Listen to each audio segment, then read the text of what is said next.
Buenas tardes, Padawans. Buenas tardes con todos.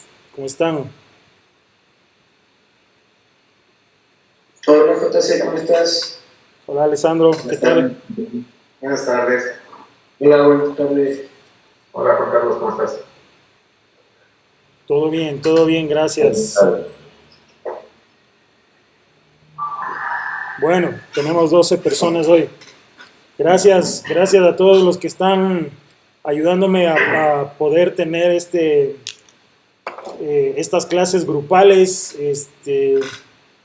a los que han accedido a cambiar sus juntas también para que yo no tenga que repetir las clases, así que les quedo agradecido porque estamos tratando de incluir a la mayor cantidad de gente para que pueda recibir la información que están buscando. Bueno, vamos a empezar rápidamente porque hay bastante material que ver.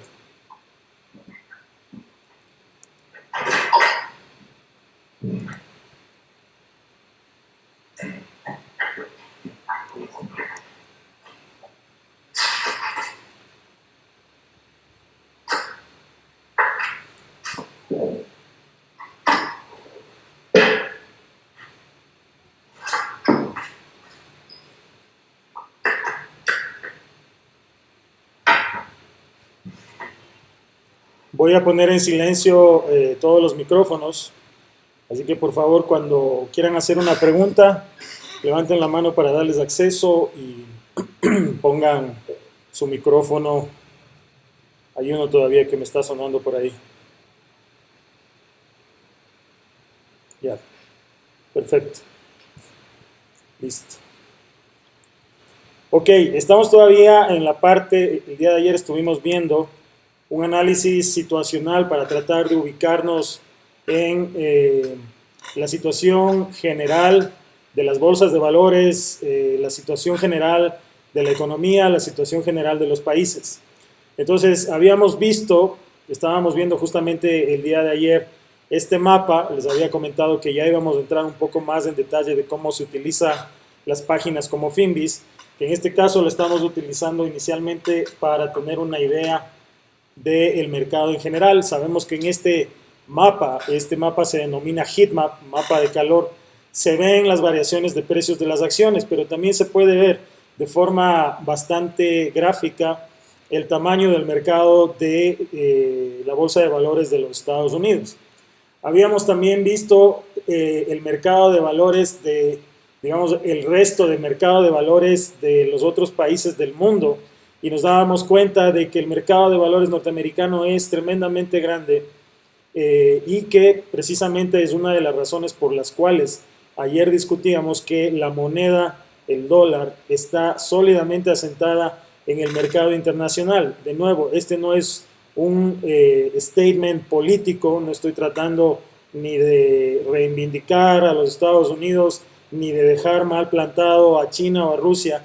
No se trata de esto. Esta es una clase de análisis y lo que yo hago es básicamente mostrarles a ustedes la realidad y los números de la forma como se presentan. Les hemos dado a los americanos 80 años para asentar su moneda como la moneda hegemónica del mundo, y evidentemente cualquier nación que trate de contrarrestar a esa moneda va a tener que hacer un trabajo bastante grande. No importa en realidad cuánto sea el número de naciones que se estén sumando para dejar de utilizar el dólar, al final del día la demanda del dólar todavía sigue sólida. Tanto es así que en la información de demanda de monedas internacionales en todas las transacciones de nivel mundial, al 2022 el dólar había crecido en participación con respecto al 2021. Había subido del 44.3 al 44.8%. Esto quiere decir que el 44.8% de todas las transacciones mundiales se siguen realizando en dólares. No hay ninguna señal de que el dólar esté perdiendo terreno, no hay ninguna señal de que el dólar se esté viendo amenazado. Les decía que el mercado de valores norteamericano le garantiza a los Estados Unidos una cantidad realmente abrumadora de demanda de dólares, es decir, quienes transaccionamos en el mercado de valores de los Estados Unidos estamos sumando una demanda de más de 50 trillones de dólares, al año.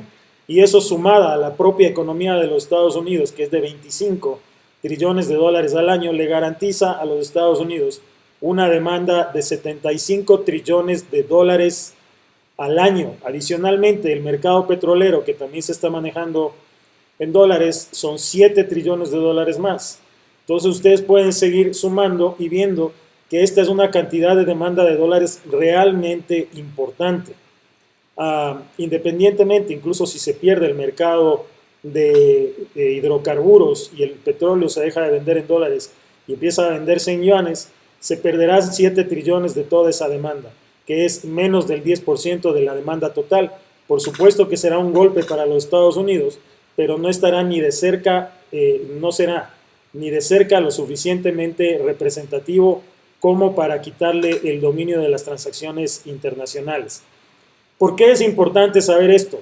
Esto es importante conocerlo y saberlo precisamente porque esto nos sitúa dentro del ambiente general de las inversiones. Un inversionista que va a estar trabajando en dólares en el mercado de los Estados Unidos no puede tener la información o pensar que el dólar, que es su principal moneda de trabajo con la que prácticamente todos nosotros vamos a trabajar, se está viendo amenazada por un grupo de monedas o por la moneda de otra potencia, como es el caso de China. Entonces hay que desvirtuar todo este tipo de rumores y de información que sale en redes sociales que no tienen ningún tipo de sustento. La gran mayoría de información lo que dice es que los árabes van a empezar a comercializar con los chinos. Como ustedes saben, si es que los árabes hacen eso y el día de mañana el mercado de petróleo deja de estar en manos de la comercialización de dólares, básicamente serán 7 trillones de dólares perdidos, menos del 10%. Se habla de que Brasil va a trasladar todo su comercio con China y va a empezar a comerciar en yuanes. Bueno, Brasil y China tienen un comercio internacional anual de 150.000 millones de dólares. Eso significa básicamente menos del 10% de la capitalización total de Apple Computer Systems. Es decir, es menos del 15% de la capitalización de la compañía más grande del mercado de valores de Estados Unidos. Y si también están preocupados porque Francia va a comercializar con China en yuanes, estamos hablando de 100.000 millones de dólares al año, lo cual es todavía menos representativo que lo que Brasil y China lograrían hacer. Si ustedes empiezan a poner orden de magnitud y números detrás de cada uno de los rumores y de los posts en redes sociales de donde se habla de la caída del dólar, se van a dar cuenta que incluso si suman absolutamente todo lo que supuestamente el dólar americano va a perder frente a otros países y a otras monedas, el porcentaje, dando por hecho de que sea cierto todo lo que dicen, al final del día no va a representar un impacto lo suficientemente fuerte como para que el dólar deje de ser hegemónico. Esto, una vez más, no es un planteamiento político, no es un planteamiento en contra de China ni de Rusia, es simplemente lo que los números están diciendo. Y ustedes como inversionistas tienen que incluirse dentro de un panorama que les permita tener claro cuál es el futuro de la moneda con la que ustedes van o pretenden invertir. Por mi lado, como analista y como instructor de ustedes, les puedo decir con toda la tranquilidad de que no veo ninguna razón para preocuparse de que el dólar en el corto plazo pueda sufrir ningún tipo de devaluación ni de amenaza por parte de cualquier otra moneda. Pasando de ese tema y volviendo a la bolsa de valores en las cuales vamos a transaccionar, también quiero que ustedes se den cuenta por qué gran parte de la información y digamos el hilo conductor de toda la información y los posteos que yo hago están enfocados a, de cierta forma, poner a la banca en una posición en la cual tengan que dar por lo menos explicaciones a sus clientes. Dentro de mi trabajo, dentro de lo que es el análisis de bolsa y dentro del trabajo financiero, todo el tiempo me he topado con la realidad de que los bancos son aquellos quienes captan la gran mayoría la gran mayoría de inversiones de la gente a tasas realmente bajas. Y la gente en Latinoamérica, nosotros estamos básicamente, la gran mayoría, convencidos de que la única opción para poder hacer crecer nuestro patrimonio y nuestros activos es la banca local o son las instituciones financieras que tenemos en nuestros respectivos países. Y después de haber analizado todas las instituciones financieras, gran parte de ellas, y haber analizado la realidad de los mercados latinoamericanos, me puedo dar cuenta y decir con bastante certeza de que nosotros los latinos la tenemos muy difícil, bastante difícil, invirtiendo en nuestros bancos locales para lograr conseguir tasas que superen al menos la inflación para tener un rendimiento positivo dentro del crecimiento de nuestros activos. Ahora, lo que yo quiero que ustedes vean, y también es importante que ustedes comprendan, es cómo están conformadas las bolsas de valores de los países desarrollados. Quiero que vean la bolsa de valores de los Estados Unidos y me digan, por favor, ¿qué ven ustedes o cuáles son, en este caso, las compañías más grandes? ¿Qué es lo que tienen en común las compañías más grandes de la bolsa de valores de Estados Unidos? Diana, por favor. Que son compañías dirigidas a la tecnología. Exacto, las compañías más grandes que tenemos en la bolsa de valores de Estados Unidos, ustedes los pueden ver porque son claramente visibles. Tenemos a Microsoft, a Apple, a Nvidia, a Google, Amazon, Tesla, este tipo de compañías. La gran mayoría de las compañías, ustedes se pueden dar cuenta que las compañías tecnológicas básicamente se han tomado el mercado y la bolsa de valores de los Estados Unidos. Cuando Apple tiene un problema y empieza a caer, o cuando Microsoft empieza a caer, generalmente arrastra al resto de la bolsa de valores, porque son compañías tan grandes que tienen una importancia tremendamente grande dentro de los resultados de la bolsa. Lo que le pasa a Apple y lo que le pasa a Microsoft o a Google es generalmente lo que se ve reflejado en la bolsa de valores.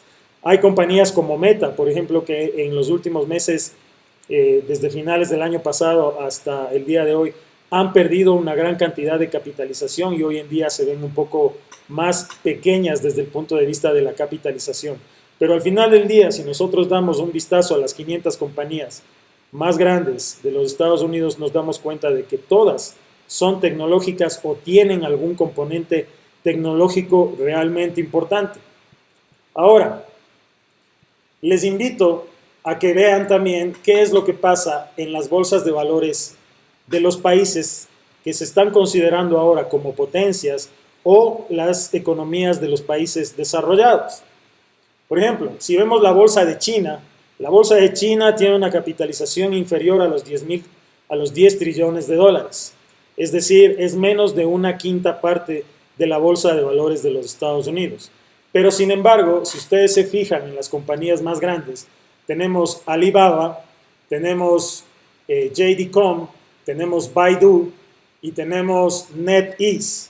Las compañías más grandes del mercado de valores chino también son compañías estrechamente relacionadas con la tecnología. ¿Qué es lo que pasa si vemos Japón? Japón, que es una potencia que ha venido en decadencia.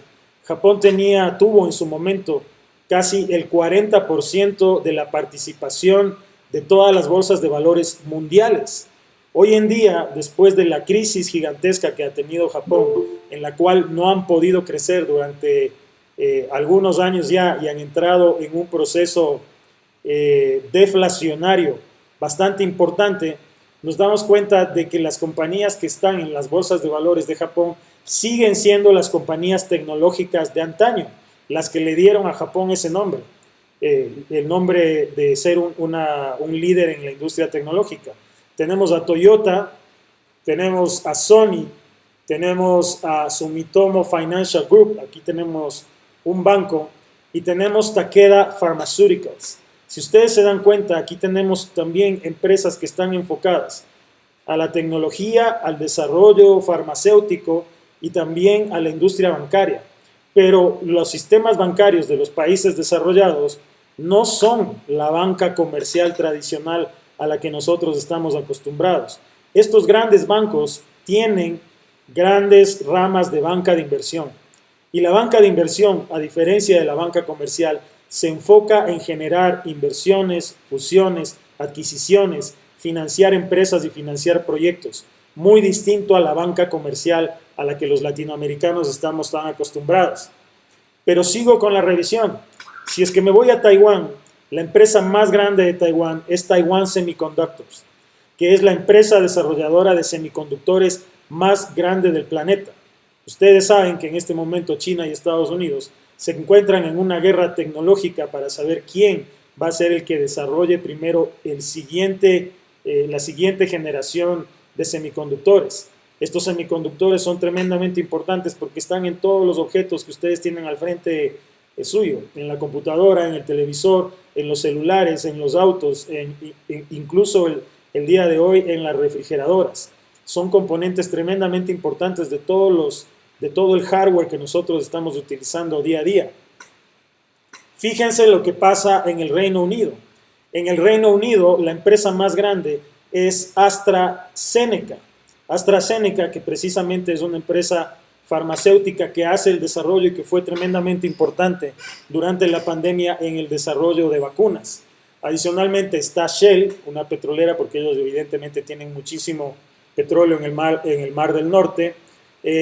Tenemos a HSBC, también otra empresa financiera, pero si ustedes se van a Irlanda, se dan cuenta que la primera compañía, la más grande del mercado irlandés, es Accenture.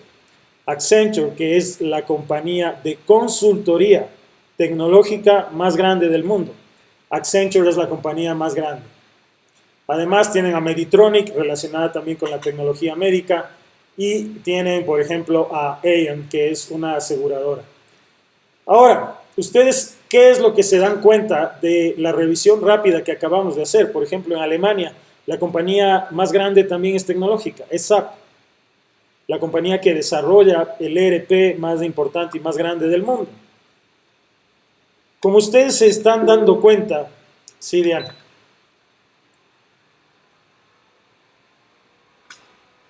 Soy yo.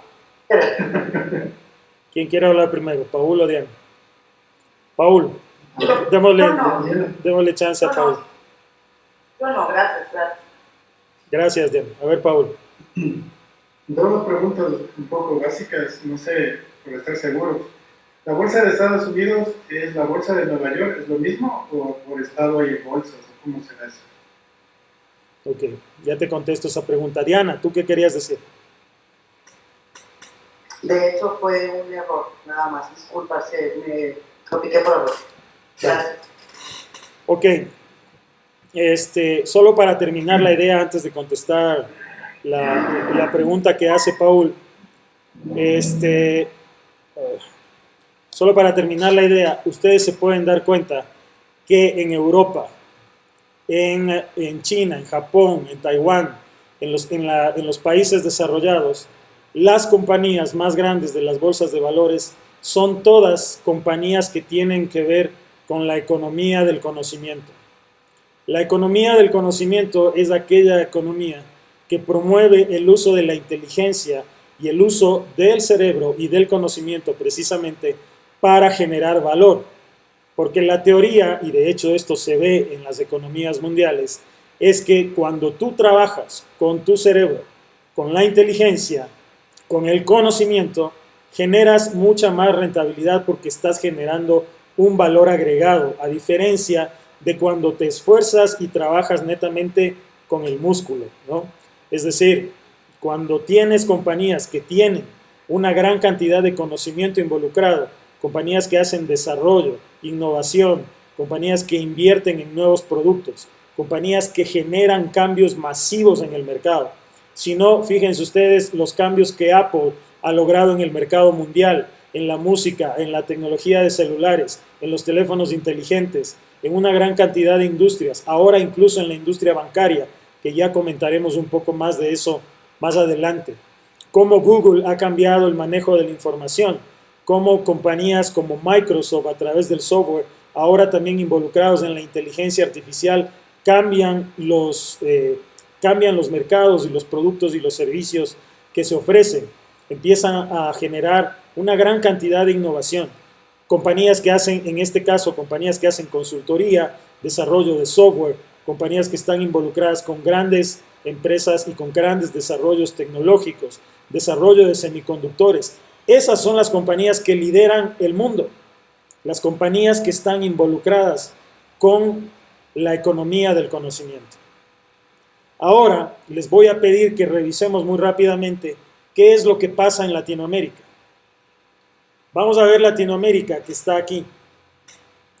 Vamos a empezar por México. Si es que la compañía petrolera de México, Pemex, fuera una compañía que se cotiza en bolsa, probablemente sería la compañía más grande del sector, pero no es una compañía que cotiza en bolsa, por lo tanto, la compañía más grande es América Móvil.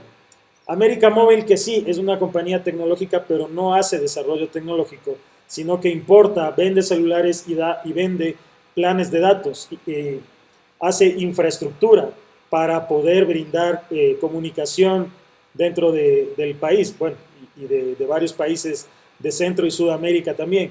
Es decir, esta no es una compañía que desarrolla tecnología, sino que simplemente utiliza tecnología que ya fue desarrollada por otras compañías innovadoras. La segunda compañía más grande es Fomento Económico Mexicano, FEMSA, que es la compañía dueña de las tiendas OXXO, es decir, víveres, productos de consumo masivo. La tercera compañía es Coca-Cola FEMSA, la distribuidora más grande de Coca-Cola, productos de consumo masivo. Y también tienen a Banco Santander, un banco. ¿Qué es lo que pasa en Brasil? En Brasil tienes a la más grande, que es Petróleo Brasilero, tienes a Vale, que son supermercados, tienes a Ambev, que es cerveza, y tienes a Banco Bradesco. ¿Qué pasa en Chile? Sociedad Química Minera de Chile, que es la que explota el recurso natural del país, del cobre.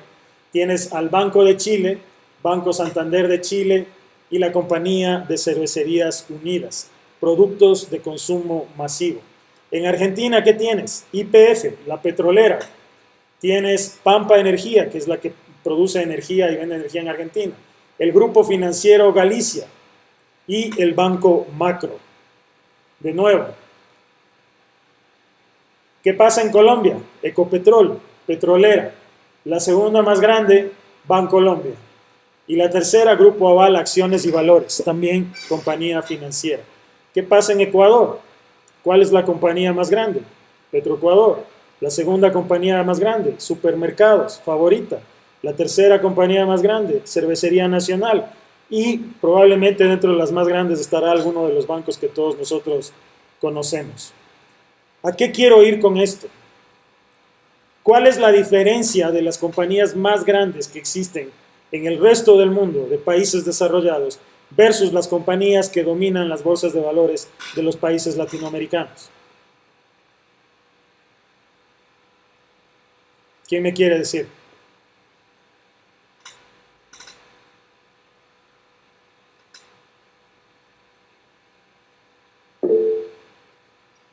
David. El sector en donde están, el sector, básicamente. Están en materias primas, están en el sector primario. Exacto, bueno. Sí, primario y secundario. Exacto, primario y secundario. Valga la aclaración. Buena aclaración. Bueno, acá dos cosas que hay que darse cuenta. Tenemos al resto del mundo que tiene sus principales compañías de las bolsas de valores o las que dominan, que están metidas o enfocadas en la economía del conocimiento, y por el otro lado tenemos Latinoamérica como una región subdesarrollada o en proceso de desarrollo, en vías de desarrollo, que no tiene una sola compañía dominando el mercado accionario, como las más grandes de sus países, que tenga que ver con la economía del conocimiento. No hay una sola compañía tecnológica, no hay una sola compañía consultora, no hay una sola compañía farmacéutica o de desarrollo, innovación, etcétera, etcétera. Lo más cercano es América Móvil, que ellos no desarrollan su propia tecnología. Entonces, ¿por qué nuestros países, por qué nuestra región tienen una composición tan básica y elemental de las bolsas de valores en comparación a nivel mundial? ¿Por qué Latinoamérica está centrada en 4 industrias?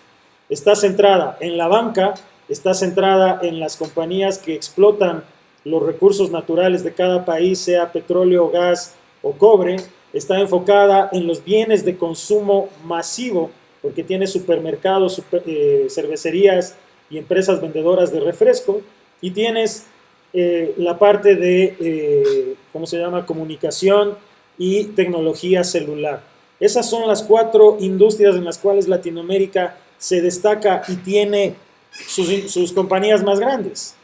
Si ustedes se dan cuenta, todas esas compañías son lo más básico que existe dentro de la economía de todas las naciones. Si ustedes se fijan durante la pandemia, ¿cuáles eran los productos y servicios que ustedes no podían dejar de utilizar durante la pandemia? En primer lugar, probablemente no podían dejar de utilizar su celular, porque necesitaban mantenerse en contacto con la gente, ya que estaban aislados en su casa. Por lo tanto, la telefonía celular es una de las industrias que no se vio perjudicada en lo absoluto en la pandemia. Ustedes también tenían que seguir utilizando el banco para pagar sus deudas.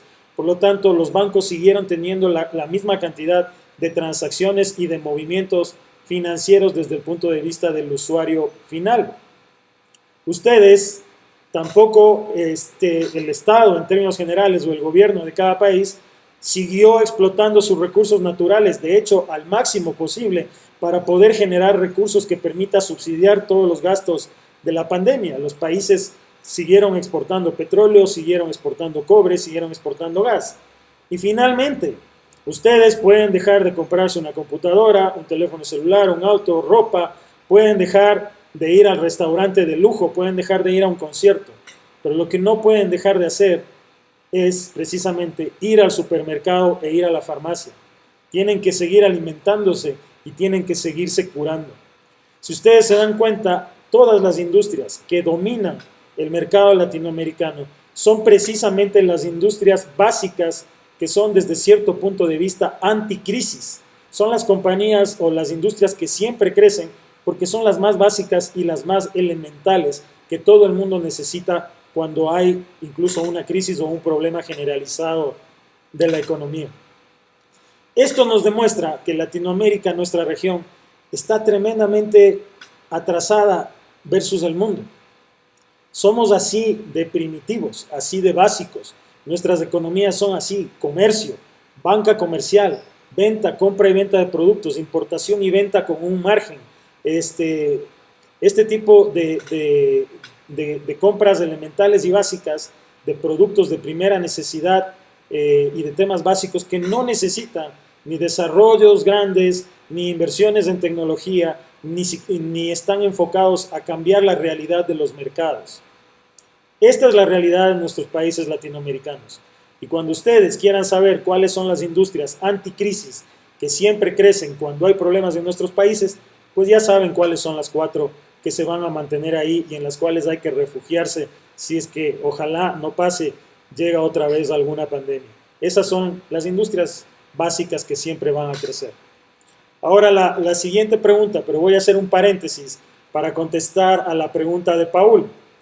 En este mercado que tú estás viendo aquí, en el Standard & Poor's 500, vamos a ver el full, que es toda la bolsa de valores. En el mercado de Estados Unidos, aquí están sumadas 2 bolsas de valores. Tienes la bolsa de valores de Nueva York, que es el New York Stock Exchange, y tienes además todas las empresas que pertenecen a la bolsa de valores Nasdaq. Nasdaq y New York Stock Exchange son 2 bolsas de valores que tienen las acciones que conforman el mercado de los Estados Unidos. Aparte de esas 2 bolsas, tienes también a la bolsa de valores, a la bolsa mercantil de Chicago, que es la bolsa en donde se comercializan prácticamente todos los commodities. Pero aquí no estamos viendo commodities, aquí estamos viendo únicamente acciones. Entonces, en este mercado que tú estás viendo aquí, hay 2 bolsas, el New York Stock Exchange y Nasdaq, que es una bolsa que nació en los años 80, si no me equivoco, enfocada a la tecnología con algunos servicios tecnológicos adicionales para facilitarle la vida a los inversionistas. Nació como una alternativa al New York Stock Exchange y básicamente se convirtió en la bolsa de valores que representa o que engloba a la gran mayoría de empresas tecnológicas del mercado. Ahora, sigan. Sí. ¿Alguien va a hacer una pregunta? JC, cuando uno se pone encima de, digamos, dice ACM, ¿cierto? Ahí le pones, ¿qué significa ese número? Menos 0,1%, esos numeritos de adentro, ¿nos sirve de algo o de qué se trata? Sí, No sé si es que... por supuesto, te sirve de mucho porque esa es la información de cómo está variando o cómo se está moviendo el precio de las acciones de cada una de estas compañías.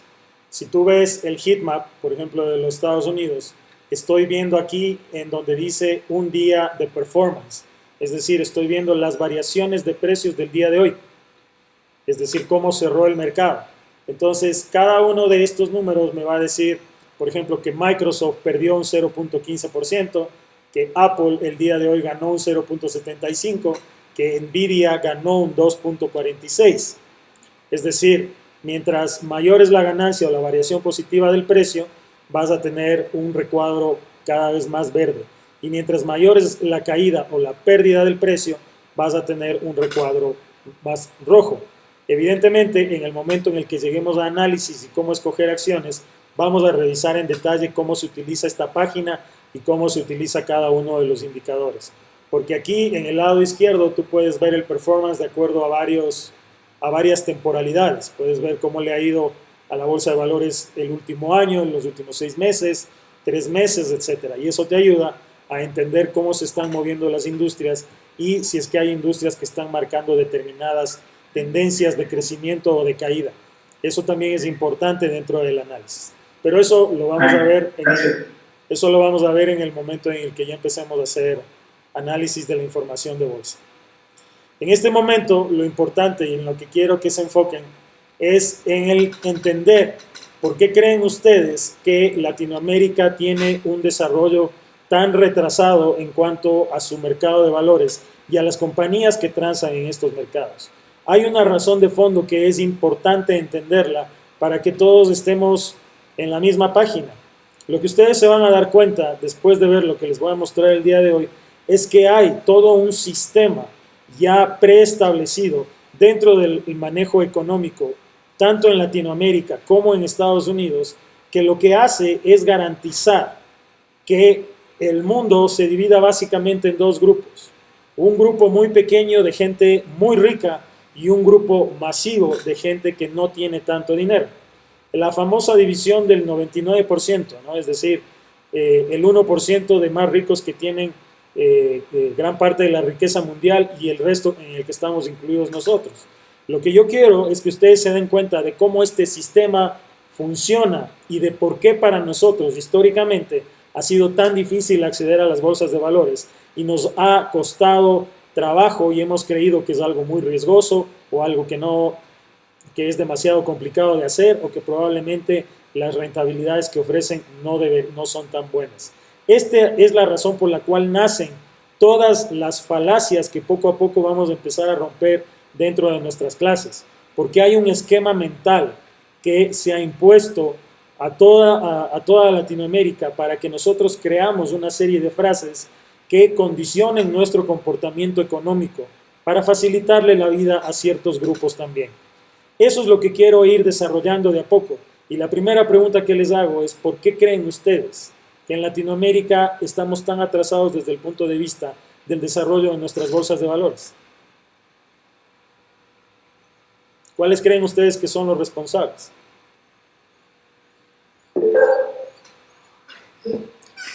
Bueno, aquí me dice AP, no sé quién es AP.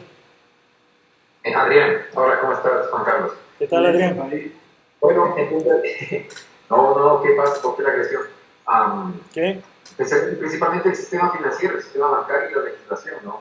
Que obviamente tratan de mantener las cosas bajo el agua vaya a su molino, ¿no? Es mi percepción. ¿Alguien coincide con Adrián? Alejandro, ¿tú ibas a decir algo? Sí, no sé si me escuchan. Ajá. Yo bueno, me sumo a eso y también creo que el tema de hacer una culpa es el tema de no haber hecho antes lo que estamos haciendo ahora contigo, poder acceder a la información en una manera perceptiva.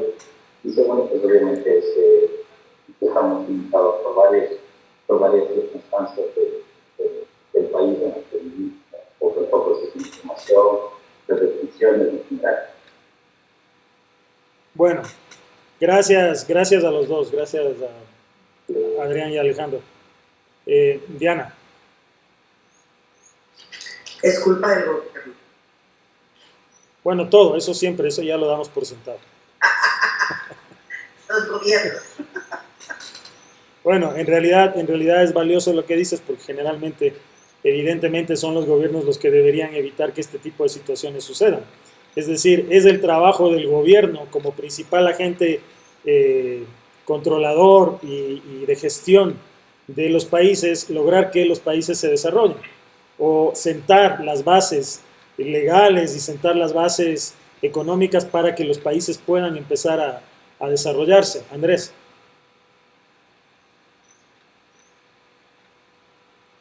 Sí, Andrés, ¿quieres hacer una pregunta? Yo creo que es el desconocimiento en realidad, porque... ¿Cómo es? ¿Me escuchan? Sí, sí te estamos escuchando, Andrés. ¿Me escuchan? Sí, Andrés, dale, te escuchamos. Ya, lo que te decía, yo creo que es el desconocimiento, porque la gente, como, estoy hablando, no me escuchan. ¿Aló? Yo te escucho muy bien, así que puedes terminar la No se frase. me oye, creo. Te estamos oyendo bien, Andrés. Lo que te decía, yo creo que es el desconocimiento, porque mucha gente se acostumbró a que le metan la idea de que el banco de inversión no es segura, entonces se les preocupó de conocer siquiera lo que era la opción de invertir en bolsa de valores o de ver acciones o algunos otros instrumentos que son tal vez no tan conocidos. Entonces creo que el desconocimiento ha jugado en contra de la bolsa de valores en muchos países latinoamericanos, con la gente que no tiene idea tal vez de que tiene acceso a otras herramientas. Gracias, Andrés. David. Yo he escuchado diferentes teorías. Hay teorías que hablan de factores climáticos, de factores de ubicación con respecto, digamos, en las latitudes norte. La gente tiene que planificar debido al clima. El clima influye bastante. Y esa es una teoría que en todos que alrededor de 2.000 kilómetros arriba y abajo del Ecuador no hay ningún país desarrollado en el mundo. Esa es una teoría basada en la parte geográfica. Y yo pienso que básicamente se debe también a que no tenemos empresas que inviertan en investigación y desarrollo. Por ahí es la punta del ovillo, por lo menos desde mi punto de vista. Te agradezco. Enrique. Sí, Juan Carlos, mira, yo en otras ocasiones he comentado que no tenemos bancos de inversión, por un lado, pues hay falta de recursos financieros para investigación, para universidades, para una serie de cosas. Pero detrás de eso también creo que es la política norteamericana, en donde no permite que haya una transferencia de tecnología con sus aliados.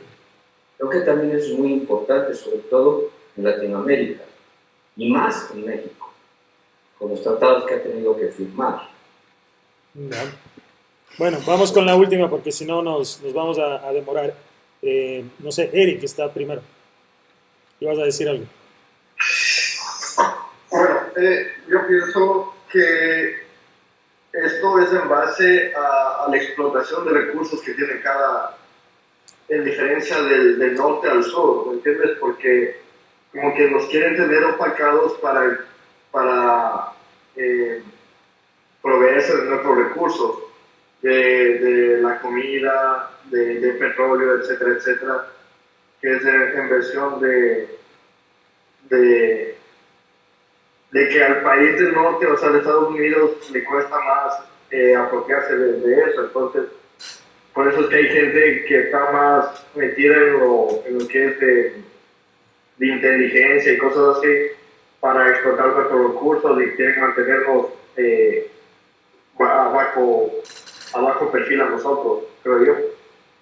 Ok, bueno, les agradezco a todos por el input que nos dieron, que me dieron. En realidad hay bastante de razón en todo lo que ustedes dicen, pero quiero enmarcar y quiero tratar de dar una razón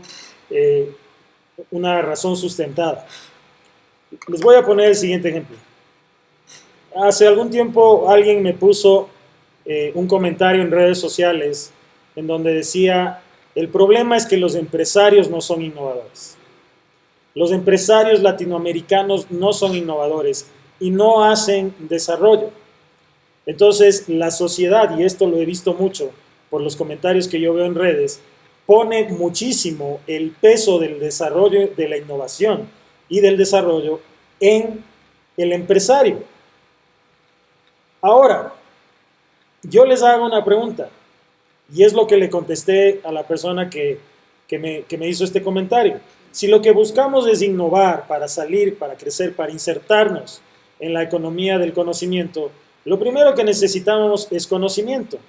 Y lo segundo que necesitamos es financiamiento para poner a funcionar ese conocimiento enfocado en la innovación.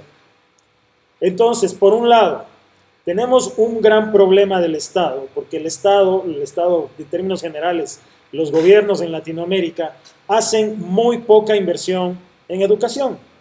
No les interesa a las clases políticas tener una población educada. Y no les interesa porque simple y llanamente es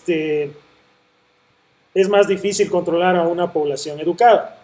Ahora, ustedes me van a decir, en Estados Unidos sí hay educación. Tampoco. En Estados Unidos también hay problemas de educación muy fuertes, sobre todo en lo que tiene que ver con las etapas básicas hasta high school. Hasta high school la educación, y lo digo porque yo lo viví y lo he visto, porque mi hija también estudió algunos años en Estados Unidos. La educación en Estados Unidos hasta nivel de high school es terriblemente mala. Y los alumnos y la gente que sale de las escuelas, de los high school, hacia las universidades, tienen unas bases tremendamente pobres.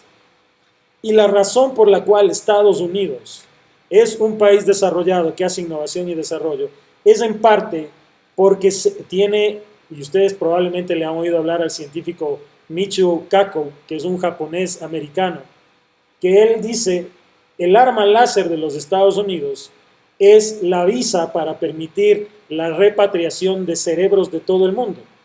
Si ustedes se dan cuenta, la educación en Estados Unidos no necesariamente es muy buena, pero ellos sí traen a las universidades, que son muy caras y que generalmente son poco accesibles para la población en general, generan visas y dejan que entren los mejores alumnos de China, de India, de Japón, etcétera, etcétera, etcétera.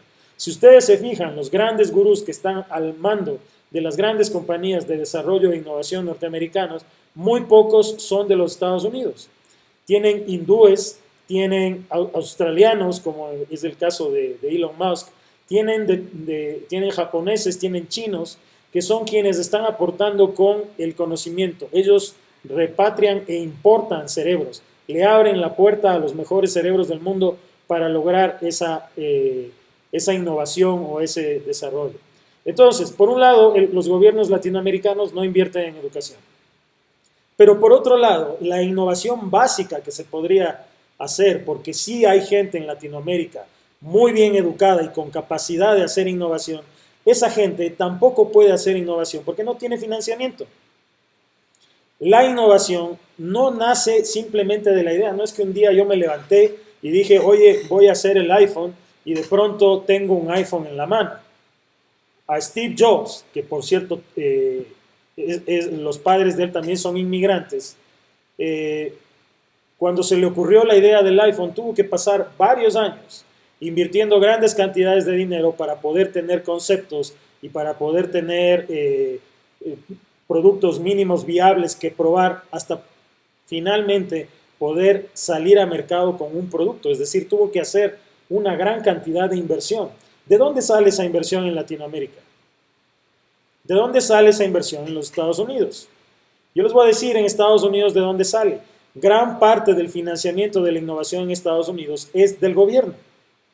Por eso ustedes ven que compañías como Tesla, que son altamente innovadoras, dependen muchísimo de los recortes de impuestos y de los grants que le da el gobierno de los Estados Unidos para que pueda financiar sus costos de operación, por lo menos los de investigación inicial. Y por otro lado, ¿quién es el gran financista de la innovación y desarrollo en esos países? La bolsa de valores. ¿Cómo llega el dinero a la bolsa de valores? Precisamente a través de la gente y a través del público.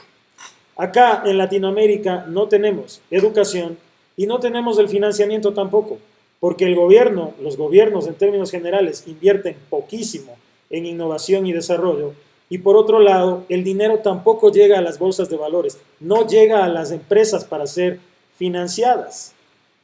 Y yo les doy un ejemplo y les doy un dato. El promedio mundial de financiamiento bancario que existe hacia las empresas, el promedio mundial es del 98% del Producto Interno Bruto.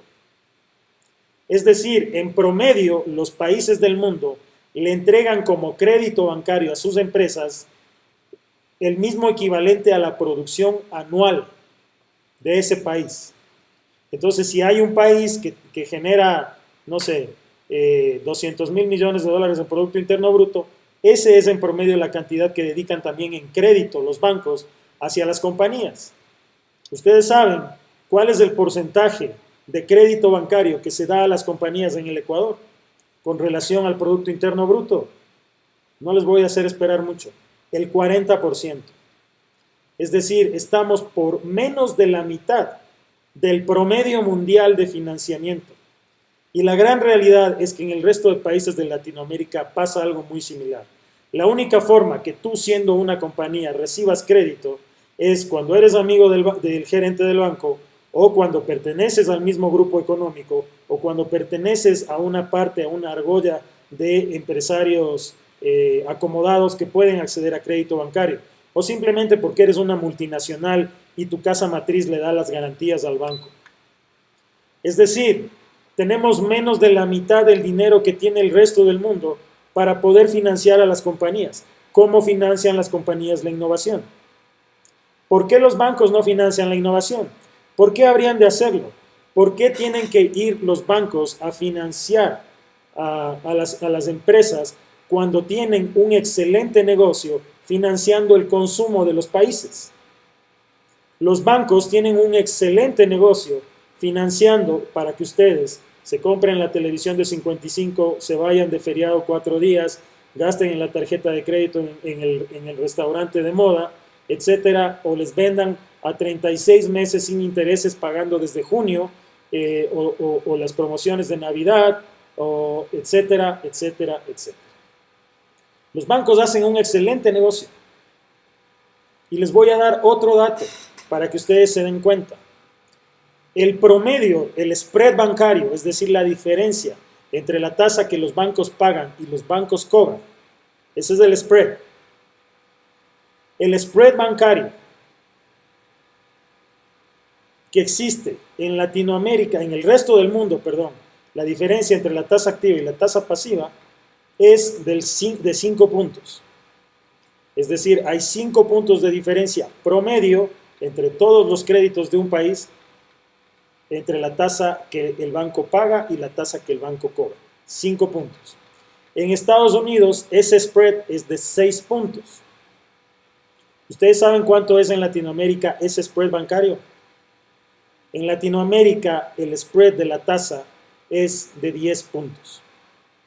Es el doble del promedio mundial. En Ecuador, el spread bancario es de 12 puntos. 12 puntos. Es decir, la diferencia entre lo que el banco me paga y lo que el banco me cobra es de 12 puntos. Es más del doble del spread que hay en cualquier país desarrollado del planeta. Entonces, ¿qué es lo que pasa?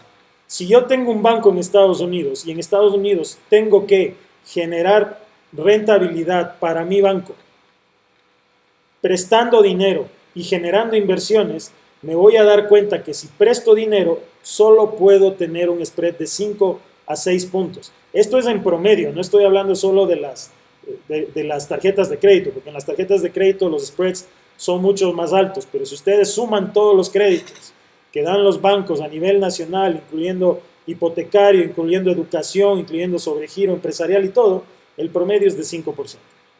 Entonces, si yo como banco solo puedo generar 5 puntos con las tasas de interés que tengo que generar una mayor cantidad de margen de alguna otra manera. ¿Cómo logro generar mayor rentabilidad para mi banco? Pues tengo que tomar ese dinero y empezar a invertirlo. ¿Invertirlo en qué? Pues en la bolsa de valores. Empezar a tomar riesgos, empezar a financiar compañías. Y la bolsa de valores lo que hace es precisamente llevar el dinero de los consumidores, de los agentes económicos, hacia las empresas. Y las empresas que más premiadas son, como ustedes ven en estas bolsas de valores a nivel mundial, son precisamente las empresas innovadoras, las que tienen que dar resultados para que los accionistas compren sus acciones y quieran financiar el futuro y el crecimiento de un país. Pero si ustedes en Latinoamérica tienen tasas del 12%, entonces, ¿para qué el banco va a molestarse salir de un cómodo negocio de financiamiento de consumo para arriesgar el dinero en compañías? Ni que estuvieran locos. Eso sería arriesgar el dinero sin necesidad. Entonces vivimos en países en donde se financia básicamente el consumo y no se financia la innovación ni el desarrollo. Y el otro día, ustedes saben que hay gente que, yo todo el tiempo en redes sociales me topo con gente que defiende a los bancos, pero es que hasta sienten pena por los pobres bancos. Yo les voy a mostrar esto porque tuve una discusión con una persona que me decía que yo estaba loco, que no puede ser así, que las diferencias son otras, que mi información está equivocada y que yo básicamente soy alguien que no tiene idea de dónde está parado. Como esta persona me empezó a atacar y a atacar mis números, me puse a investigar aún más y me encontré esta información. Esta es la página que se denomina FRED, que es la Federal Reserve Economic Data. Aquí ustedes van a encontrar toda la data económica de los Estados Unidos.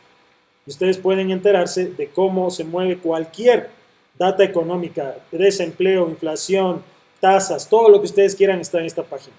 Y me encontré con que también tienen información de otros países, información oficial. Esto yo no lo sabía, pero me lo desayuné. Fíjense, encontré un dato que es incluso mejor que solamente el spread, porque el spread es la diferencia de las tasas, la tasa que te cobran versus la tasa que te pagan. Aquí, en cambio, tenemos otro indicador que es el Bank's Net Interest Margin, es decir, el margen neto de las tasas de interés, que este es todavía mejor que el spread, porque el margen neto ya descuenta los gastos. Es decir, este es el dinero que el banco gana como tal, en promedio, con sus tasas de interés.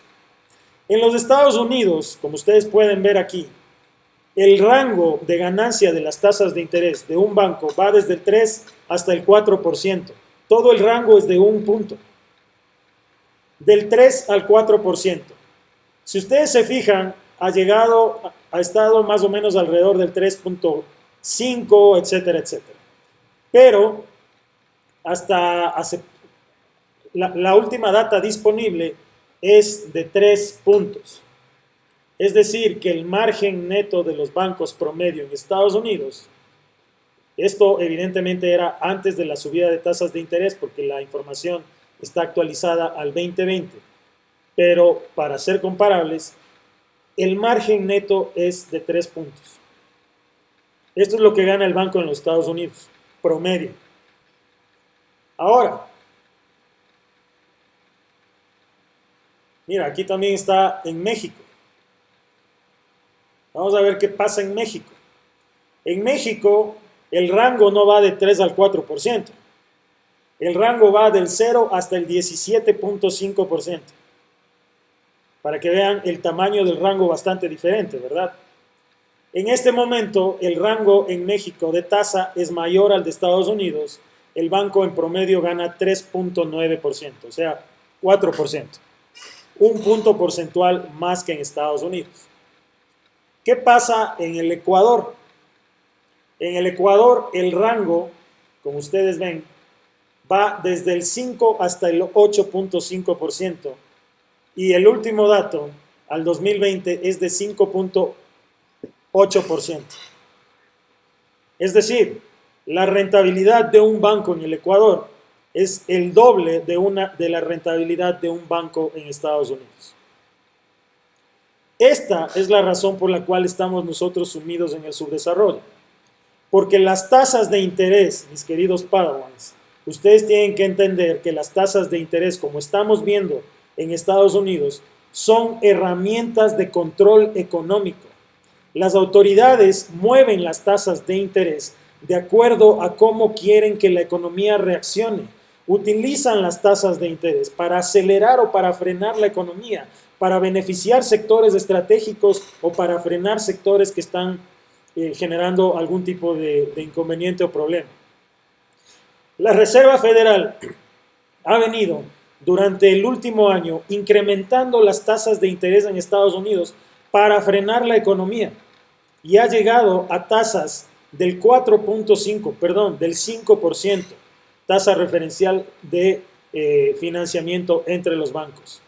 Mientras tanto, aquí en el Ecuador, las tasas pueden llegar en un rango de hasta el 27% para un emprendedor que quiere tomar un crédito. El promedio de la tasa de interés en una tarjeta de crédito es del 18%. El promedio del crédito empresarial está alrededor del 12%. Los emprendedores no tenemos crédito, cero, porque no lo podemos conseguir. Los bancos ecuatorianos generan el doble de la rentabilidad de un banco en Estados Unidos solamente con tasas de interés.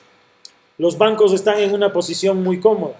Los bancos no necesitan mover ese dinero y llevarlo a la bolsa de valores o arriesgarlo para invertir en empresas que a su vez generen innovación y desarrollo. No, su negocio está garantizado ahí, porque adicionalmente no hay ningún gobierno que se haya atrevido a tomar las decisiones que se toman en los países desarrollados para controlar las tasas. No hay ninguno, ni los gobiernos socialistas y mucho menos los gobiernos de derecha. En el caso ecuatoriano, en donde estamos gobernados por un banquero, ninguno de los dos se ha atrevido a mover las tasas bancarias. Por lo tanto, los bancos siguen haciendo su agosto, financiando el consumo y manteniéndoles a ustedes completamente endeudados. Si ustedes quieren ser inversionistas, mis queridos padawans, tienen que cambiar su mentalidad de deuda a una mentalidad de inversión. Ustedes no pueden seguir con una mentalidad en la cual solamente la deuda me va a llevar a tener algo en la vida. La vida es una sola, hay que disfrutarla. Reventemos la tarjeta de crédito. La vida es una sola, gastemos. Hay que ir al mundial, hay que ir a la Fórmula 1, me gasto el presupuesto. Todos los años tengo que tener vacaciones muy caras. Ustedes lo que van a lograr con eso es terminar trabajando para los bancos. Hoy me decía un muchacho, es que si quiero comprarme el auto que yo quiero, me tengo que endeudar con el banco. No tengo otra opción. Le digo, perfecto, endeúdate con el banco, consigue el auto que tú quieres y trabaja durante varios años para pagar ese auto y lo que conseguirás es que el banquero también tenga el auto que él quiere. Esa es la realidad. Ustedes tienen que cambiar su mentalidad a una mentalidad de activos, a una mentalidad de inversión, a una mentalidad en la cual el dinero puede trabajar para ustedes y no ustedes para conseguir dinero para pagarle al banco. Eso es lo primero que hay que hacer. Porque hoy en día, y vamos a ver también cuáles son las realidades que estamos viviendo, tenemos una crisis de deuda gigantesca. Eso quiere decir que personas, empresas y gobiernos están sobreendeudados y que tienen que depender del banco para poder tener dinero adicional para cubrir sus gastos. Hay gente que está yendo al supermercado a comprar las compras del mes con tarjeta de crédito y diferirla a 3 o a 6 meses. Eso es imposible, eso es impensable. Entre el 30 y el 40% de la gente que entra al mercado de valores lo está haciendo con una situación económica muy mala. Lo está haciendo con una situación financiera precaria, porque están endeudados, porque no les alcanza para pagar sus gastos y entran a la bolsa de valores con la esperanza de que la bolsa de valores les saque del problema económico en el que están. Y esas personas, mis queridos padawans, lo único que hacen es agravar su problema. Porque cuando una persona tiene una mala situación económica, tiene una situación financiera ajustada, apretada, que no le deja dormir en paz, que tiene que levantarse al día siguiente pensando de dónde saca dinero para pagar el arriendo o para pagar la cuota del auto porque se lo van a llevar, esa persona vive de las emociones. Y si es que entra al mercado de valores y deja correr sus emociones, va a dejar que las decisiones que tome sean decisiones tomadas por miedo y por ambición, no por el conocimiento. Y cuando la gente toma decisiones por miedo y por ambición, lo que sucede es que pierde su dinero en la bolsa de valores.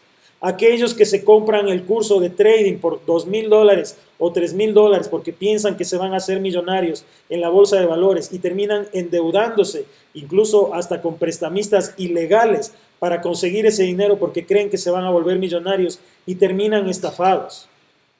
Ustedes, mis queridos padres, no pueden caer en eso. Ustedes tienen que cambiar primero su mentalidad, saber que el banco no está para ayudarles, sino para endeudarles.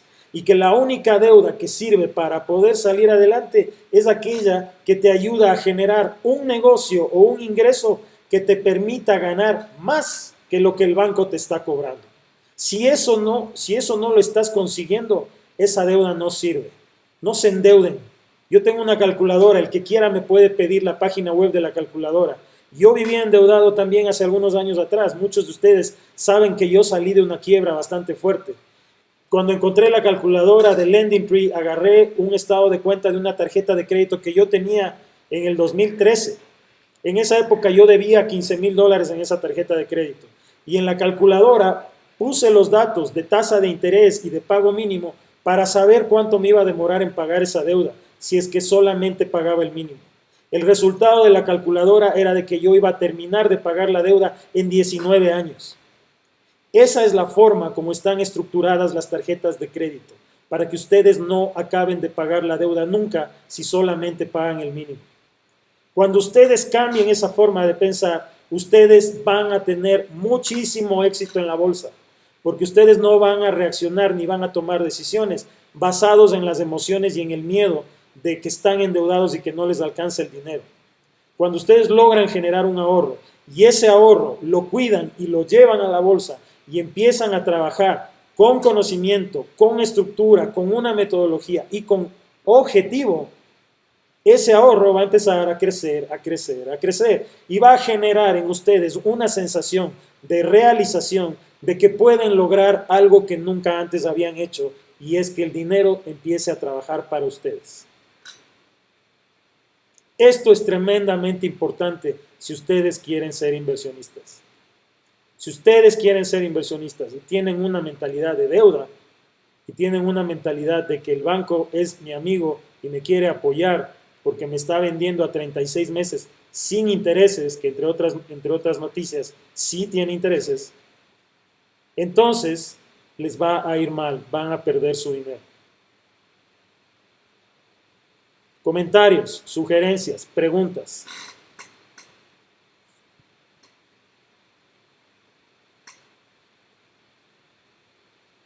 Se quedaron mudos todos. Juan Carlos, estas clases están grabadas tal vez.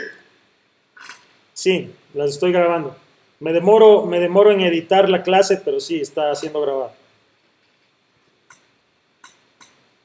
Y aquí otra pregunta, tal vez un poco fuera del tema. ¿Tú tenías algunas fuentes de información, como un correo que te llegaba unas noticias periódicamente? ¿Puedes tal vez recordar el nombre de esa página? Bueno, me llegan del New York Times, me llega del Wall Street Journal, me llega de uno que se llama, ¿cómo es que se llama? Brew. Bueno, no, ahorita no me acuerdo, pero si quieres me preguntas después y yo te mando por WhatsApp. ¿Perdón? Pain and Gain Capital. También son unos brokers a los que yo les sigo bastante porque hacen buen análisis. Pain and Gain Capital. Son bastante buenos. ¿Alguien más iba a decir algo? Gracias. Solo para contestar, Juan Carlos, una pregunta que te hacía por el chat. Los datos que nos diste de porcentaje de endeudamiento con respecto al Producto Interno Bruto, que en Ecuador mencionaste apenas un 40 y el primer mundial 98, ¿para no en Estados Unidos cuánto es? No lo obtuve porque no me pareció relevante, porque en Estados Unidos tienes otra estructura. En Estados Unidos no únicamente tienes el crédito que va directamente a la empresa. En Estados Unidos llega o a través del banco o llega a través de la bolsa de valores como capital. Entonces no me pareció muy relevante hacer la comparación, pero si quieres me lo dejas de tarea para hacer la investigación. Pero lo que sí te puedo decir es el promedio mundial es el 98% del Producto Interno Bruto. O sea, lo que produzca el país, generalmente esa cantidad es lo que le prestan a las compañías. Aquí en el Ecuador ese porcentaje es del 40%, o sea, menos de la mitad del promedio mundial. Sí. Bueno, ahora, solamente para terminar, me voy a tomar unos 10 minutos más. Quiero que ustedes, la siguiente parte es entender cómo la situación actual es la que nos está llevando al momento en el que estamos, al momento del mercado. Esto lo tenemos que entender porque esto nos va a ayudar a tomar decisiones para saber, de acuerdo a cómo la economía se está comportando, los conflictos que hay entre Rusia, entre Estados Unidos, entre China, Taiwán, Ucrania y demás, saber cómo esos conflictos, la geopolítica y la economía afectan al mercado y a las industrias. Cuando nosotros tenemos eso claro, podemos también entender fácilmente cuáles son las industrias que van a salir beneficiadas y van a salir perjudicadas dentro de este contexto. Y algo muy importante que ustedes tienen que entender es que de dónde salió este problema. Y el problema salió de donde, precisamente de esta página que ustedes están viendo, tienen ustedes la razón del problema que estamos atravesando en este momento. Nosotros tenemos dos problemas gigantescos que tenemos que enfrentar a nivel económico mundial. Uno de ellos que ya se está enfrentando y que aparentemente, digo aparentemente porque me quedan ciertas dudas, se está logrando controlar es la inflación. Pero otro que es el más grave de todos y que es el que puede afectar a las inversiones que nosotros vamos a hacer es precisamente el problema de la deuda, el sobreendeudamiento. Estamos entrando en una crisis de deuda muy grande. ¿Cuál es el problema y de dónde nace este problema? Lo que ustedes están viendo aquí es la cantidad de dinero que existe en el mercado, la cantidad de dólares que existe en el mercado. Si ustedes se dan cuenta, esto está actualizado a febrero. En este momento hay 21 trillones de dólares en el sistema en los Estados Unidos de dinero. Pero este dinero llegó acá luego de un crecimiento bastante importante. Como ustedes pueden ver, la curva de la cantidad de dinero que existe en la economía ha venido creciendo constantemente y ha tenido dos ocasiones en las cuales ha crecido. La una que se puede ver básicamente de una forma muy menos notoria, llamemos así, es el crecimiento que se da en el año 2008, donde hay una especie de grada, que es cuando Obama empieza a imprimir dinero para salvar a los bancos después de la crisis hipotecaria del 2008. Y el segundo momento, que es algo completamente fuera de cualquier lógica, es precisamente la crisis de la pandemia, en donde básicamente hay un crecimiento exponencial de la cantidad de dinero en la economía. Es decir, la cantidad de dinero que Estados Unidos utilizó para meter a la economía y evitar que la economía caiga por el problema de la pandemia. Hay dos maneras de hacer que el dinero crezca, la forma orgánica y la forma inorgánica. La forma orgánica tiene que ver con el crecimiento de la economía. Es decir, ustedes en ese rol del crecimiento del dinero orgánico, los bancos tienen un rol muy importante. Los bancos son quienes hacen que el dinero crezca orgánicamente dentro de la economía, porque ustedes van a un banco, piden un crédito, le prestan $100, pero al final del año tienen que devolver $117. El banco tenía $100 en activos, pero cuando ustedes le piden al banco ese crédito, ya no tiene $100 en activos, sino que va a tener $117. Es decir, la cantidad de dinero creció en 17, que es el porcentaje del interés que les va a cobrar el banco. Ahí ya hubo un crecimiento del dinero en la contabilidad bancaria. Y para que esos $17 extra se paguen, la persona que toma el crédito tiene que generar algún tipo de ingreso adicional. Si es que es un vendedor, va a tratar de vender más para ganar comisiones. Si es que es una empresa, va a tratar de conseguir nuevos clientes para tener más ventas. Si es que es un exportador, va a tratar de conseguir clientes en el exterior para venderle sus productos. Igual si es un importador, si es que es alguien que da servicios, va a tratar de tener más clientes, más citas, más juntas, o va a tratar de generar un nuevo producto, un nuevo servicio, algo que le ayude a generar esos $17 extras que tiene que pagarle al banco. Entonces, al final del día, ese dinero sale o crece con el trabajo económico, con el crecimiento y la producción de la economía. Ese es el crecimiento orgánico. A medida de que los bancos van prestando dinero y la gente hace nuevos negocios y trata de hacer que la economía vaya creciendo y se vaya expandiendo para poder pagar el crédito y los intereses. Esa es una forma de crecimiento económico. Pero la otra forma, que es la manera equivocada, es el crecimiento inorgánico, que es cuando los gobiernos básicamente imprimen de la nada dinero, del aire. Es decir, empiezan a generar más dinero. Y cuando digo imprimir, hago así porque es un eufemismo. No imprimen en realidad billetes porque solamente el 20% del dinero que ustedes ven ahí es físico. El 80% restante, 80-85%, es dinero electrónico que está en bits y bytes, básicamente en las computadoras y en las contabilidades de los bancos. Entonces, lo que hacen los gobiernos para financiar sus déficits presupuestarios muchas veces es recurrir a la impresión inorgánica, sacar dinero de la nada y hacer que este dinero crezca en la economía, inyectarlo en la economía para pagar las deudas que el gobierno puede tener. ¿Cuál es el problema de eso? El problema de eso es que genera inflación, porque la economía tiene un balance y cuando ustedes tienen más dinero que productos en la economía, hay demasiado dinero para comprar la misma cantidad de productos y servicios, por lo tanto el dinero pierde valor. No sé si se entiende fácilmente, pero si tú tienes una cantidad de productos y servicios y no produces más y tienes lo mismo, si tú generas mayor cantidad de dinero, la economía tarde o temprano se equilibra y para que se equilibre, los pocos o los muchos productos y servicios que hay en la economía empiezan a costar más para lograr el balance. Porque cuando hay dinero impreso inorgánico, hay un desbalance y la economía tiene que igualarse. Esto es lo que sucede en todas las economías del mundo. Les voy a poner un ejemplo de inflación, tremendamente fácil para que ustedes lo entiendan. Asumamos, para propósito del ejemplo, que ustedes viven en una isla y en esa isla hay 10 personas.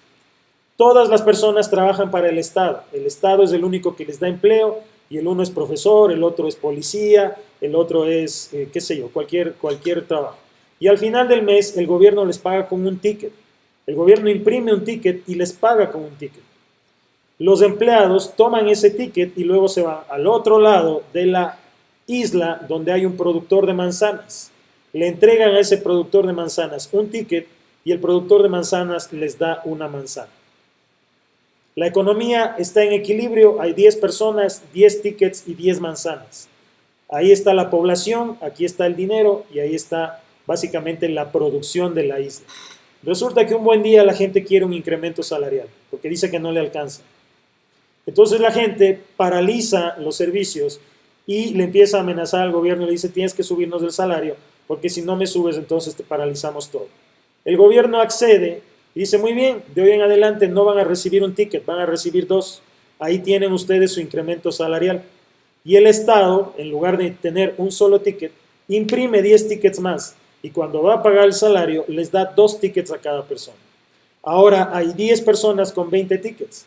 Esas 10 personas se van al otro lado de la isla donde está el dueño del árbol de manzanas y cuando llegan ellos, el dueño del árbol de manzanas se da cuenta que solo hay 10 manzanas. Hay 20 tickets y hay 10 personas. La única forma lógica que tiene el dueño del árbol de manzanas para ponerle un equilibrio a la situación es decirles: muchachos, de hoy en adelante las manzanas cuestan 2 tickets. Esa, de forma simple, tremendamente simplificada, es la inflación. Si es que no hay producción, si es que yo como empleado quería un incremento salarial, lo primero que tengo que fijarme es que haya más manzanas, que haya más producción, para que haya con qué pagarme, para que yo pueda utilizar mi dinero en algo de productos. Si es que no hay más producción, no sirve de nada que yo incremente el dinero porque lo que pasa es que el dinero termina perdiendo el valor y hay inflación. Así se genera la inflación. Evidentemente, en el ejemplo simple que yo les puse, todos se dan cuenta de inmediato porque esto es una isla, solo hay 10 personas y solo hay 20 tickets y 10 manzanas. Es tremendamente simple. Pero en una economía o en varias economías que están integradas con el mundo, en donde se hace comercio entre varios países, en donde hay millones de agentes económicos, este proceso de equilibrio es tremendamente demorado. Se demora meses o años la economía en darse cuenta de que no hay suficientes productos para equilibrar la cantidad de dólares.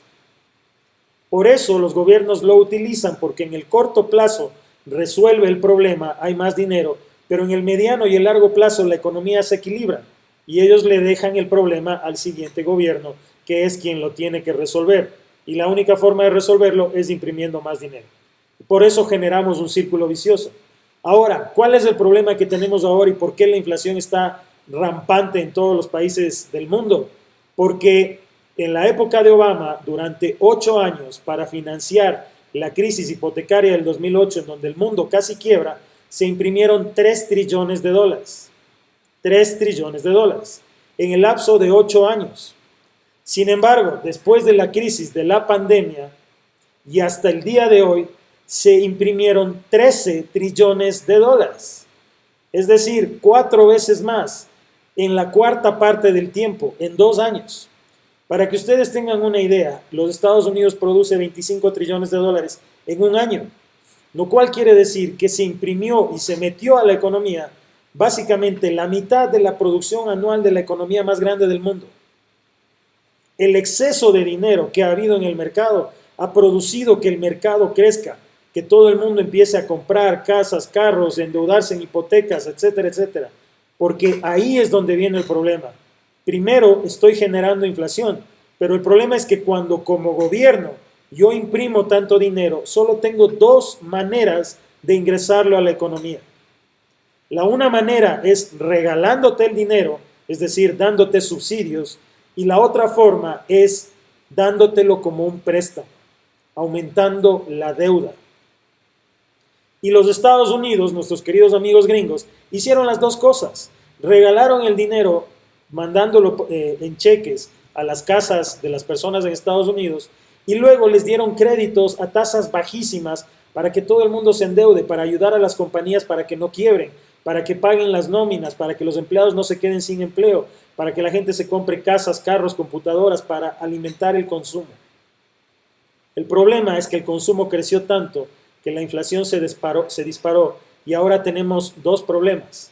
Tenemos que controlar la inflación, porque no podemos tener inestabilidad de precios, y la otra es que ahora, como el gobierno metió tanto dinero en forma de deuda, esa deuda se tomó a tasas muy bajas del 0%, pero ahora la Reserva Federal está subiendo las tasas. Entonces yo ya no debo una deuda al 0%, porque las tasas han venido creciendo y están al 5, al 6, incluso hasta el 7%. En tarjetas de crédito las tasas han subido hasta el 19%. Esa deuda que al inicio era muy barata, ahora es muy cara y la gente cada vez tiene menos dinero para poder pagar la deuda.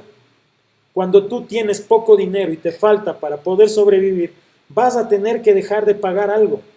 Vas a tener que dejar de pagar la casa, el carro, vas a tener que dejar de pagar la tarjeta de crédito, las 3 o una de las 3. Y cuando eso pase, los bancos van a dejar de cobrar créditos y van a entrar en pérdidas y va a haber un problema financiero generalizado por la crisis de deuda. Y con esto termino, es el panorama general macroeconómico al que nos estamos enfrentando. Y en este panorama nosotros tenemos que entender cómo toda esta situación de inflación y de deuda nos puede beneficiar para lograr hacer que en lo que parece un escenario por poco y preapocalíptico, nosotros podamos generar suficiente rentabilidad para que nuestro dinero no desaparezca y no pierda valor. La buena noticia es que es perfectamente factible. Lo que sí hay que hacer es tener esto muy claro y saber cómo esto influye en la economía en general para poder saber en qué sectores, en qué empresas, en qué activos puedo yo invertir para poder hacer que mis activos sigan creciendo. Muchachos, con esto termino, no les quito más tiempo. David, vamos a ir cerrando. Juan Carlos, no sé si me equivoco, pero yo escuché en el momento de la pandemia, o sea, lo que genera el gran crecimiento de la curva fue la impresión de dinero y generó inflación en los países que imprimieron mucho dinero. No sé si me equivoco, yo escuché de alguien que decía que en Ecuador no ayudaron a la gente, o sea que yo entendí que Ecuador no imprimió casi dinero como lo hicieron otros países. Y un poquito más general, mi pregunta es que los países que no imprimieron dinero tienen mejor controlada la inflación, por la impresión de dinero, obviamente, porque hay otros factores. Bueno, esa persona que dijo que en Ecuador no se ayudó a la gente fui yo. Yo lo he dicho varias veces. En el mundo entero, durante la pandemia, los países se vieron abocados a financiar de alguna manera financiar el evitar el estancamiento económico. Tenías que darle dinero a la gente para evitar que la economía se estanque. Y en promedio, las naciones del mundo imprimieron un promedio del 14% de su Producto Interno Bruto para darlo en ayudas e incentivos a su población. En promedio. Es decir, si agarras todos los países del mundo. Dentro de todos esos países del mundo, solo hubo 2 países que no hicieron ningún tipo de incentivo para la población. Y esos países fueron Haití y Ecuador. En Ecuador se dio apenas $1.000 millones en incentivos a la población, lo cual es el 1% del Producto Interno Bruto de este país. Acá no se ayudó a la gente, acá no subieron los impuestos, acá tuviste que pagar más, así que no me preguntes cómo fue que sobrevivimos, pero de alguna forma se logró. Lo que hizo fue poner algún tipo de legislación para que tú puedas pagarle a los bancos para que te den más tiempo, para que no te cobren tasas excesivas, para que te den un financiamiento extra. De cierta forma obligaron a los bancos a que den plazos adicionales en las deudas. Pero el gobierno subió los impuestos. Y claro, el problema también es que el Ecuador no puede imprimir dinero, porque el Ecuador al final del día está dolarizado. Y en teoría no puede imprimir dinero. En la práctica sí lo podría haber hecho. Porque al final del día, con una cantidad masiva de dólares, si los Estados Unidos imprime 13 trillones de dólares en la economía mundial, ¿tú crees que le habría afectado que el Ecuador imprima 10.000 millones? No habría pasado absolutamente nada, no hubiéramos ido ni siquiera a la caja chica. Nadie se habría dado cuenta de esos 10.000 millones en un concierto internacional tan importante. Pero las autoridades no hicieron absolutamente nada al respecto y simplemente dejaron que la pandemia siga su curso aquí en el Ecuador sin dar ningún tipo de incentivo a la población. Pero entonces el problema de la inflación debido a la impresión de dinero no se dio. Se dieron por otros factores. Lo que pasa es que nosotros estamos insertos en un concierto mundial. Nosotros no somos una isla completamente aislada del planeta, estamos integrados con nuestros países vecinos, con China, con Estados Unidos, con México. Entonces, si al resto de países les sube los precios, es evidente que a mí también me van a subir, porque yo compro y vendo mis productos con otros países. Si China está con una inflación del 10% y yo importo gran parte de los productos que vendo en el Ecuador desde China, pues evidentemente mis costos van a subir y por lo tanto la inflación también va a subir.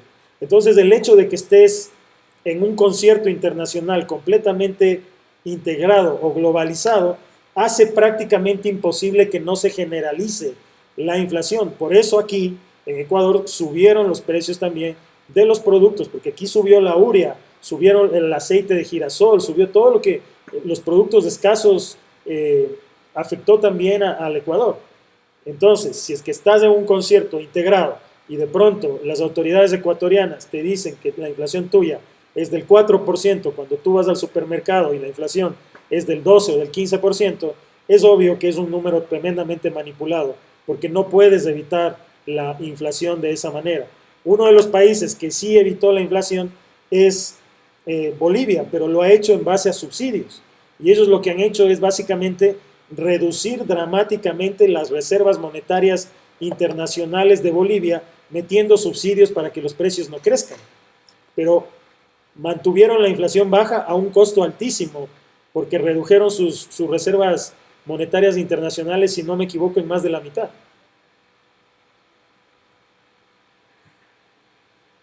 Bueno, si no hay más preguntas, espero que les haya gustado la clase.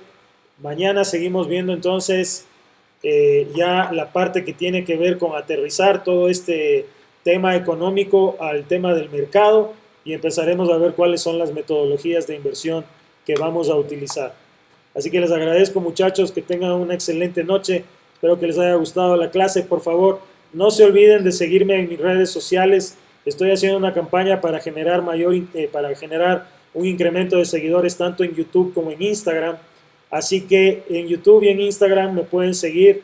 En YouTube estoy como JC Calderón Real Money y en Instagram igual que en TikTok con JC4, JC Calderón, las vocales en números. Por favor síganme en Instagram que ahí estamos y en YouTube que estamos poniendo mucho contenido nuevo. Sobre el video no van a alcanzar, creo yo, a verlo hasta mañana porque son dos horas. Lo que voy a hacer es pedirles que revisen los videos el día viernes y durante el fin de semana. ¿Ok? Así que, muchachos, muchas gracias.